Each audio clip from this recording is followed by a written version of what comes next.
오늘 우리 같이 나눌 말씀은 에베소서 4장 13절에서 16절까지 말씀입니다. 제가 봉독합니다. 우리가 다 하나님의 아들을 믿는 것과 아는 일에 하나가 되어 온전한 사람을 이루어 그리스도의 장성한 분량이 충만한 데까지 이르리니 이는 우리가 이제부터 어린 아이가 되지 아니하여 사람의 속임수와 간사한 유혹에 빠져 온갖 교훈의 풍조에 밀려 요동하지 않게 하려 함이라. 오직 사랑 안에서 참된 것을 하여 범사에 그에게까지 자랄지라. 그는 머리니 곧 그리스도라. 그에게서 온 몸이 각 마디를 통하여 도움을 받음으로 연결되고 결합되어 각 지체의 분량대로 역사하여 그 몸을 자라게 하며 사랑 안에서 스스로 세우느니라. 아멘.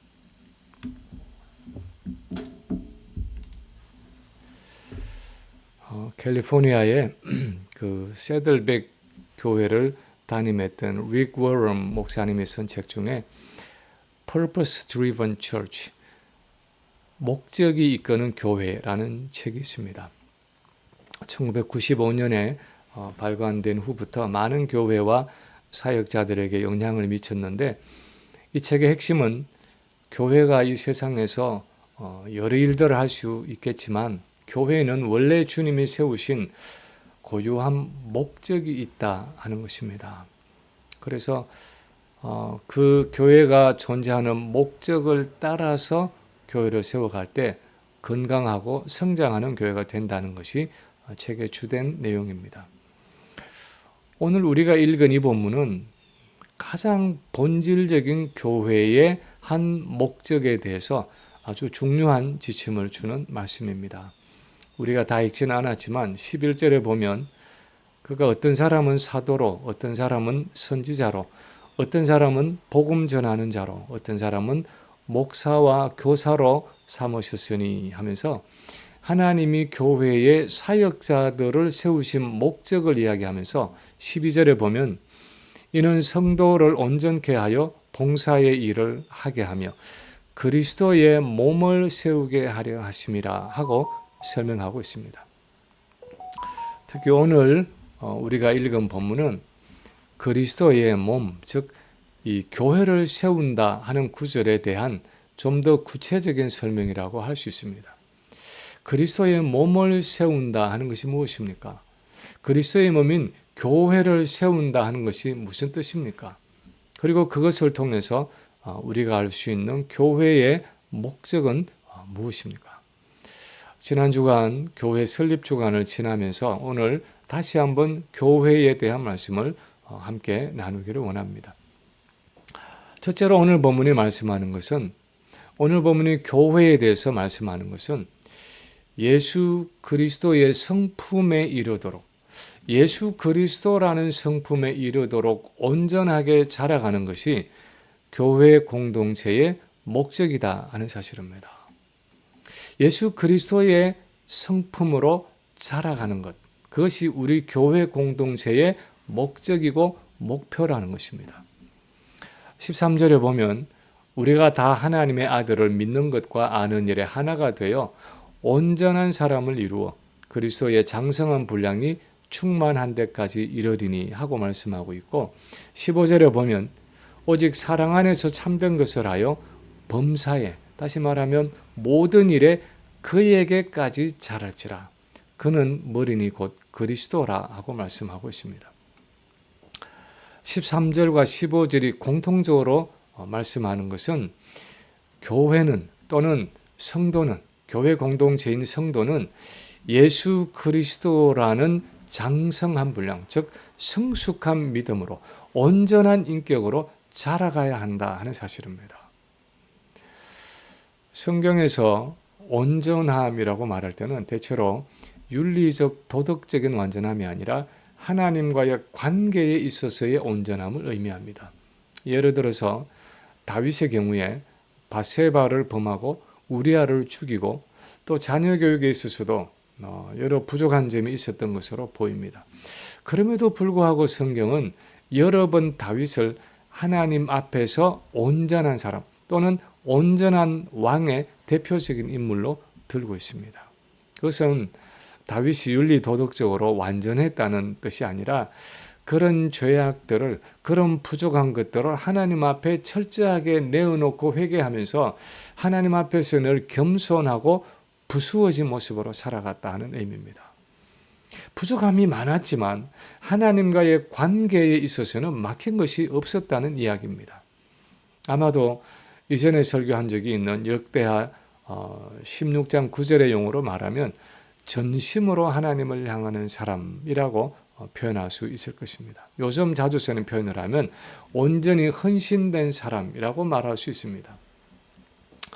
그런데 오늘 본문이 말씀하는 것은 이렇게 온전한 사람으로 자라가는데 그 온전한 사람의 모델이, 그 목표가 예수님이 되어서 예수님처럼 온전한 사람으로 자라가는데 교회가 그 목표를, 그 목적을 두어야 한다는 것입니다. 예수 그리스도가 신앙생활에서 우리가 자라가야 하는 고울이고 목표라는 것입니다. 사실 로마서 8장 29절에 보면 하나님이 미리 아신 자들을 또한 그 아들의 형상을 본받게 하기 위하여 미리 정하셨으니 라고 말씀하고 있습니다. 하나님이 우리를 구원하기로 미리 정하신, 예정하신 것은 우리가 그 아들의 형상, 다시 말하면 예수 그리스도의 형상을 본받게 하기 위함이라는 것입니다. 예수님의 형상을 본받는다는 것이 무슨 뜻입니까? 어떤 예수님의 그림이나 사진에서 보는 것처럼 예수님 같이 갈색의 머리카락을 길게 기르는 것입니까? 예수님 같이 구레나루 수염을 기르는 것입니까? 어떻게 하는 것이 예수님의 형상을 본받는 것입니까?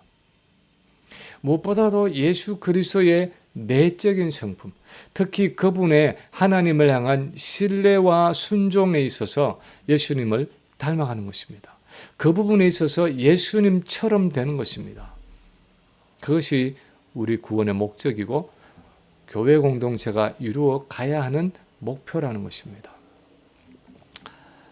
요한복음 8장 29절에 보면 예수님은 그분이 하나님과의 교제에서 가지셨던 그 온전함을 이렇게 표현하고 계십니다. 나를 보내신 이가 나와 함께 하시도다. 나는 항상 그가 기뻐하시는 일을 행함으로 나를 혼자 두지 아니하셨느니라. 예수님은 항상 오늘 이 본문에서처럼 범사에 무슨 일에나 하나님이 기뻐하시는 일을 행하셨다고 말하고 있습니다. 단적으로 그것이 바로 예수님이 가지신 하나님 앞에서의 온전함이었습니다. 예수님은 항상 하나님이 기뻐하시는 일을 행하셨습니다. 그래서 하나님이 그분을 떠나지 않으시고 항상 함께 동행하셨습니다. 결국 우리 성도는, 우리 교회는 예수님이 그렇게 하셨던 것처럼 항상 하나님이 기뻐하시는 일을 행함으로 그분과 동행하는 것입니다. 그래서 예수님이 그러하셨던 것처럼 하나님이 공급해 주시는 그 영적인 생명과 능력으로 살아가는 것입니다. 그것이 교회 공동체인 우리 신앙생활의 목표이고 목적이라는 것입니다. 예전에 고 오카는 목사님이 어느 목회자 수련회에서 설교하기를 한국 교회가 망한 것은 기준을 너무 낮게 잡았기 때문이다 하고 질책한 적이 있었습니다. 한국 교회가 망한 것은 목회자들이 교회의 그 교회 공동체의 기준을 너무 낮게 잡았기 때문이다 하는 것입니다. 온전히 헌신된 그리스도의 제자가 아니라 그리스도를 닮은 성도가 아니라 그냥 느슨하게 주일이 되면 교회에 나와서 예배 참석하고 맡은 봉사나 그럭저럭 하고 집에 돌아가는 목표가 없고 목적이 없는 그리스도인으로 만들어 놓았기 때문에 결국 목회자들이 성도의 기준을 너무 낮게 잡아서 결국 한국 교회를 망쳐 놓았다는 것입니다. 우리는 어떻습니까? 우리는 정말 예수 그리스도를 내 신앙생활의 목표로 삼고 있습니까? 우리 교회는 예수 그리스도를 닮는 것을 교회 공동체의 목적으로 삼고 있습니까? 교회는 해야 할 일들이 참 많이 있지만 그 어떤 사명도 우리가 예수 그리스도를 닮은 모습으로 살아가지 못하면, 그분의 모습으로 변화되지 못하면 아무런 의미가 없을 뿐 아니라 사실은 결코 감당할 수도 없다는 것입니다. 두 번째로 오늘 본문이 또 말씀하는 것은 공동체 전체가 이 예수 그리스도라는 목표를 향해 자라가야 한다 하는 사실입니다. 공동체 전체가 예수 그리스도라는 그 목표를 향해서 함께 자라가야 한다는 것입니다. 13절에 보면 우리가 다 하나님의 아들을 믿는 것과 아는 일에 하나가 되어 온전한 사람을 이루어 라고 기록하고 있습니다. 이 구절에서 강조되는 것은 우리가 다 하나가 되어 하는 표현입니다. 하나님과의 교제에 있어서 이 그리스도의 온전함을 닮아가고 그분의 성숙함으로 자라가는 이 교회 공동체의 목적은 각계 전투를 통해서 개인적으로 이루어가는 목표가 아니라 교회 전체가 함께 도달해야 하는 공동체적인 목표라는 것입니다. 하나님의 아들인 예수 그리스도를 믿는 일과 그분과 교제하는 일에 열심을 내는 사람들이 교회 안에 있을 수 있습니다. 교회 안에는 남보다 더 뜨겁고 성숙한 믿음을 가지고 신앙생활을 하는 분들이 있습니다. 남다른 헌신을 가지고 신앙생활을 해 나가는 분들이 분명히 있습니다. 그런데 교회를 세운다라고 할 때 오늘 본문이 강조하고 있는 것은 그렇게 몇 사람의 열심히 있는 사람이 교회 안에 있는 것으로 만족하는 것이 아니라 교회 공동체 전체가 다 그런 열심과 헌신으로 자라가고 세워져 가야 한다는 것입니다. 우리 사람의 몸도 신체의 각 부분이 골고루 함께 자라지 못하면 때로는 몸에 이상이 생깁니다. 예를 들어서 오른쪽 다리는 아주 빨리 잘 자랐는데 왼쪽 다리는 그 발육을 따라가지 못하면 결국 몸은 절뚝발이가 될 수밖에 없습니다. 몸이 정상적으로 기능할 수가 없습니다. 몸의 다른 부분이 아무리 건강하고 성숙해도 한 부분이 약하고 병들면 몸 전체가 고통을 당하고 완전한 기능을 할 수 없는 것은 당연한 일입니다.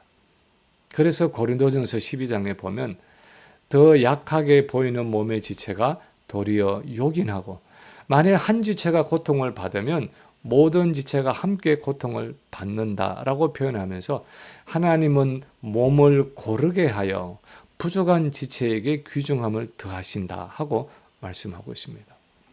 교회 공동체도 마찬가지입니다. 한두 지체만이 아니라 몸 전체가 함께 자라가야 합니다.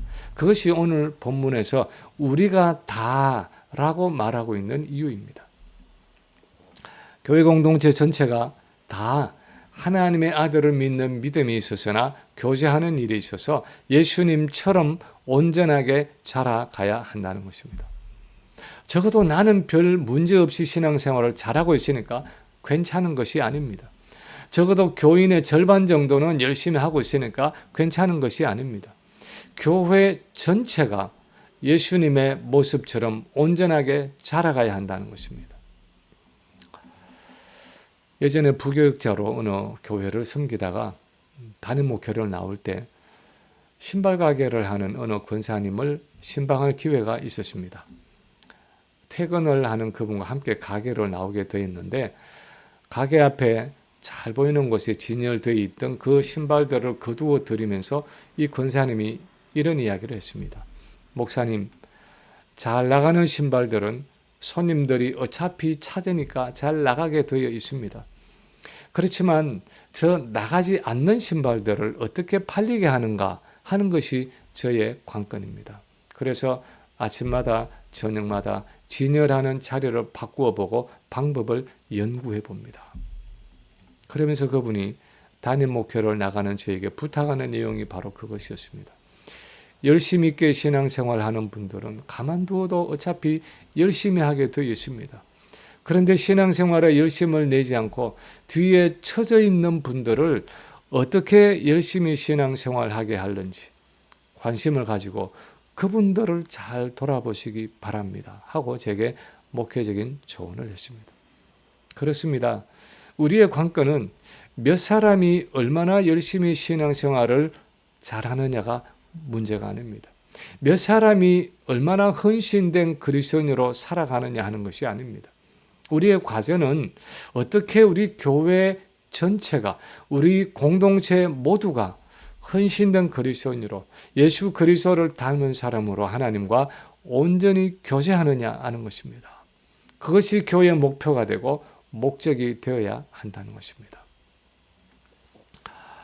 때로는 목사로서 교회를 바라보면서 참 안타까울 때가 있는데 그것은 가끔씩 교회 안에 처음부터 선을 그어놓고 제한된 신앙생활을 하는 분들이 있다는 것입니다.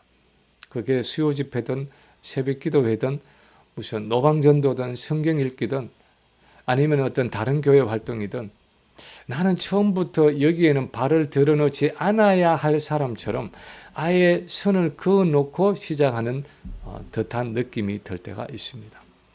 물론 개인적인 사정이 있어서 빠질 때도 있을 수 있지만 그래도 교회에 공집회가 있을 때는 공동체의 일원으로서 내가 빠진다는 것이 교회 전체에, 공동체 전체에 어떤 영향을 줄까 생각해 보기도 하고 때로는 그 반대로 어떻게 하면은 공동체에 참여하지 못하고 있는 저 사람과 좀 함께 갈 수 있을까 기도도 하고 권면도 할 수 있어야 하는데 그 노선에서 전혀 움직이지 않는 듯한 느낌을 받을 때가 있습니다. 공동체가 어느 쪽으로 가든 공동체가 무엇을 하든 나는 내가 편한 대로 내가 원하는 대로 내 방식대로 요동치 않고 내 자리를 지키고 있는 듯한 느낌을 받을 때가 있습니다. 그러나 교회는 많은 부분에서 함께하는 공동체입니다. 그리스도의 몸이라는 개념 자체가 함께 움직이는 공동체라는 의미입니다. 두 다리가 가는 곳이면 팔도 함께 가는 것입니다. 다리는 가는데 팔은 귀찮으니까 나는 안 가 하고 혼자 떨어질 수가 없는 것입니다. 팔과 다리는 항상 함께 가는 것입니다. 머리가 지시하는 곳으로 함께 가는 것입니다. 왜 그렇습니까? 한 몸이기 때문입니다. 그리스도의 몸인 교회 공동체도 마찬가지입니다. 그냥 할 사람은 해, 나는 안 할 거야 하면서 혼자 버티는 것이 아니라 공동체가 함께 할 때는 같이 움직여주는 것입니다. 때로는 내가 좀 힘들고 어려워도 내가 좀 불편해도 내가 좀 손해를 보아도 공동체의 유익을 위해서 때로는 내가 희생하는 것입니다. 그것이 교회는 그리스도의 한 몸이라는 말의 의미입니다. 그래서 어떤 모습으로든 공동체 전체가 그리스도의 장성한 분량으로 자라가야 한다는 것입니다. 세 번째 오늘 본문이 또한 말씀하는 것은 그 목적을 위해서 예수 그리스도의 그 장성한 분량에 이르는 그 성숙한 모습에 도달하는 그 목적을 위해서 교회 공동체는 함께 서로를 세워가야 한다는 것입니다. 오늘 본문은 그렇게 교회 공동체가 함께 자라가는 일에 있어서 각 지체가 서로에게 해야 하는 역할이 있다고 말씀하고 있습니다. 16절에 보면 그에게서 온 몸이 각 마디를 통하여 도움을 입음으로 연결하고 결합하여 각 지체의 분량대로 역사하여 그 몸을 자라게 하여 사랑 안에서 스스로 세우느니라 하고 말씀하고 있습니다. 머리 되시는 예수 그리스도로부터 온 몸이 각 마디를 통해서 도움을 입어서 연결하고 결합하여 각 지체의 분량대로 역사하여 그 몸을 자라게 한다 하고 표현했는데 그것이 무슨 의미입니까? 마치 우리 신체가 자라날 때 각 신체 기관이 서로 근육과 인대와 무슨 연골 등으로 연결되어서 서로 당겨주고 잡아주고 지탱해 주면서 그 지체들이 떨어지지 않고 함께 자라나듯이 교회 공동체 안에 있는 성도들은 서로가 서로를 지탱하고 도와주고 위로하고 격려하면서 함께 온전한 사람으로 자라간다는 것입니다. 사도행전 2장에 보면 초대교회의 특징 중에 하나는 그들의 공동체적인 교제였습니다. 일시적이었지만 그들은 완전한 의미의 공동체 생활이었습니다. 그것이 코이노니아라는 말의 의미였습니다. 사도행전 2장 44절 이하에 보면 믿는 사람이 다 함께 있어 모든 물건을 서로 통용하고 또 재산과 소유를 팔아 각 사람의 필요를 따라 나누주며 날마다 마음을 같이하여 성전에 모이기를 힘쓰고 집에서 떡을 떼며 기쁨과 순전한 마음으로 음식을 먹었다라고 했습니다. 그들은 믿음을 공유하고 삶을 공유하고 심지어는 그들의 물질도 공유하면서 다 마음을 같이하여 성전에서 모이기를 힘쓰고 집에서 모이기를 힘썼다고 했습니다. 그렇게 함께 모이면서 사도의 가르침을 받고 서로 교제하고 또 떡을 떼며 기도하기를 힘썼다고 42절에서 말하고 있습니다. 그들이 신앙생활을 했던 방식은 말씀을 함께 받고 함께 나누고 함께 기도하고 함께 교제하면서 서로 함께 자라가는 것이었습니다. 그래서 온 백성에게 칭송을 받았고 주님이 구원하는 그 사람들을 날마다 더하게 하셨다고 기록하고 있습니다. 우리 미국에서는 대체로 다른 사람의 신앙에는 별로 간섭하지 않고 그냥 내 신앙생활이나 열심히 하는 개인주의적인 성향이 상당히 강합니다. 그런데 이 코비드 팬데믹을 지나면서 사람들은 이제 그냥 격리되고 고립된 채로 나 혼자만의 신앙을 지키며 살아가는데 더욱 익숙하게 됐습니다. 우리만 해도 이제 수요 집회도 줌으로 모여서 각자 가정 내서 혼자서 찬송하고 기도하고 컴퓨터에 보이는 그 화면과 들리는 소리로만 서로 소통을 합니다. 새벽 기도회도 그렇습니다. 설교하는 사람의 얼굴과 소리만 들리지 나머지는 보이지도 들리지도 않는 모습으로 함께 기도회를 가집니다. 형편이 부득이해서 그렇게 하고 있습니다. 그런데 문제는 시간이 가면서 그것을 당연하게 여기는 경향이 있다는 것입니다. 그냥 그렇게 모이는 것이 교회 공동체라고 생각합니다. 그것이 익숙해지고 그것이 편해지는 것입니다. 함께라는 개념이 점점 희박해지고 그냥 내 개인의 취향에 맞춰서 혼자서 이기적인 신앙생활을 하게 되는 것입니다. 몇 년 전에 코비드가 처음 왔을 때 어떤 아는 집사님 댁에서 한국에서 막 이민을 온 어떤 그 친척 여자 아이를 만날 기회가 있었습니다. 형제 자매 없이 자기 혼자뿐인 소위 무남동녀인 초등학교 3학년 아이였는데 미국에 이민을 오자마자 코비드가 시작돼서 밖에 나가지도 못하고 학교에도 가지 못하고 매일같이 집에 갇혀 있는 모습이 너무 안쓰러웠습니다. 그래서 하루는 혼자 있는 게 심심하고 외롭지 않니? 하고 물었더니 뜻밖에도 이렇게 대답을 했습니다. 아니요. 혼자 있으니까 너무 편하고 좋아요. 혼자 있으니까 너무 편하고 좋다는 것입니다. 혼자 있는 것이 습관이 되어져서 그냥 혼자 있는 것이 오히려 편하고 익숙해진 것입니다. 그래서 누가 같이 있으면 오히려 부담스럽고 불편하고 거추장스러운 생각이 드는 것입니다. 혹 오늘날 우리 신앙생활이 그렇게 되어가고 있는 것은 아닙니까? 그냥 혼자 있는 것이 편하고 다른 사람과 부대끼는 것이 오히려 귀찮고 불편한 느낌이 드는 신앙생활을 하고 있는 것은 아닙니까? 다른 사람의 신앙이 어떻든 그건 그 사람의 몫이고 나는 그 사람의 신앙에 별로 관심도 없고 간섭도 하고 싶지 않고 또 내 신앙도 별로 간섭받고 싶지 않은 그냥 혼자서의 신앙생활에 만족하고 있지는 않습니까? 오늘날 우리 교회들의 위기는 점점 더 이 공동체성을 잃어가는 것입니다. 신앙생활이 극도로 개인화되어 가는 것입니다. 신앙생활은 그냥 각자가 알아서 하는 것이라고 생각합니다. 내 아우 아벨이 어디에 있느냐 그렇게 물으시는 하나님께 내가 내 형제를 지키는 자입니까? 하고 반문하던 가인처럼 우리는 나는 내 형제를 지키는 사람이 아니다 라고 생각할 때가 많습니다.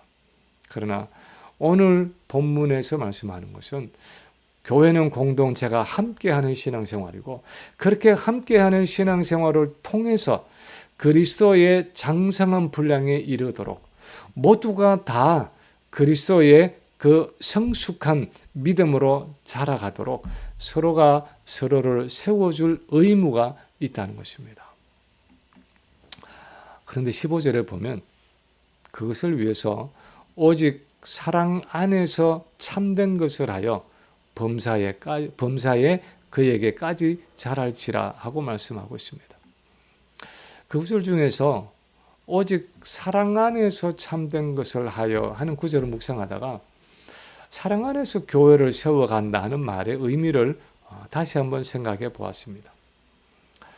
만약 우리의 신앙생활, 우리의 교회 생활을 집을 건축하는 일에 비유해 본다면 우리는 대체로 교회 안에서 우리가 잘 아는 어떤 붉은 벽돌이나 또는 크고 네모난 그 시멘트 블럭처럼 아주 규격에 맞고 비뚤어진 것이 없는 종류의 사람들을 기대합니다. 벽돌이나 시멘트 블럭은 사실상 중간에 시멘트 반죽이 많이 필요 없습니다. 중간에 약간의 시멘트만 넣어주어도 집이 세워져 가는데 별 문제가 없습니다. 워낙 각도와 길이가 바르고 규격에 맞기 때문입니다. 근데 사실 교회 공동체라는 현실은 그렇지 않습니다. 제가 보기에 교회는 벽돌이나 시멘트 블럭 같은 어떤 규격이 맞는 그런 사람들이 모인 것이 아니라 거의 자유분방하게 생기고 비뚤비뚤하고 길쭉하기도 하고 둥글기도 한 돌들처럼 각양각색의 사람들이 모인 것입니다. 그런 경우는 거의 시멘트 반죽 속에다가 제각각 생긴 돌을 거의 묻어야 할 정도로 많은 양의 시멘트 반죽이 필요합니다. 충분한 양의 시멘트가 없으면 그런 제각각 생긴 돌들은 서로 포개져서 계속 올라가기도 힘듭니다. 그것처럼 교회 공동체 안에 많은 사랑이 없으면 절대로 제각각 생긴 사람들로 집을 지어 나갈 수가 없습니다. 그리스도의 몸을 세워갈 수가 없습니다. 너무나 다른 생김새의 돌들로 이루어져 있기 때문에 교회 안에는 아주 많은 사랑이 필요한 것입니다. 사랑 안에서 교회를 세워가는 것입니다. 사랑이 무엇입니까? 고린도전서 13장에서 설명하는 것처럼 오래 참고 온유하고 시기하지 않고 자랑하지 않고 교만하지 않고 무례히 행치 않고 자기 유익을 구하지 않고 성내지 않고 모든 것을 참고 모든 것을 믿으며 모든 것을 바라고 모든 것을 덮어주는 그 사랑이 서로에게 필요한 것입니다. 교회는 그런 사랑이 충분해야 하는 것입니다. 그래야 그리스도의 몸으로 더욱 온전하게 세워져 갈 수 있는 것이 바로 교회입니다. 이제 말씀을 마칩니다. 주님이 이 땅 위에 교회를 세우시고 교회의 사역자들을 세우신 것은 목적이 있습니다. 그것은 예수님과 같은 온전한 사람, 온전한 신앙인을 만들어가는 것입니다. 그것도 교회 안에 몇 사람이 아니라 교회 전체를 그런 공동체로 만들어가는 것입니다. 그리고 그 일을 위해서 서로가 사랑 가운데서 서로를 세워가는 것입니다. 그래서 어떻게 우리가 함께 그리스도의 온전함, 그리스도의 장성한 분량에 이르기까지 자라가느냐 하는 것이 교회 공동체로서 우리의 과제이고 기도 제목입니다. 그것을 위해서 우리가 서로를 위해 기도하고 서로를 돌아보고 서로를 권면하고 서로 위로하고 격려할 의무가 있는 것입니다. 바라기는 우리 모두가 다 이렇게 그리스도의 장성한 분량에 이르기까지 성령께서 공급해 주시는 그 사랑과 능력으로 서로를 잘 돌보고 섬기고 함께 자라가는 믿음의 공동체가 될 수 있기를 주님의 이름으로 간절히 축원합니다.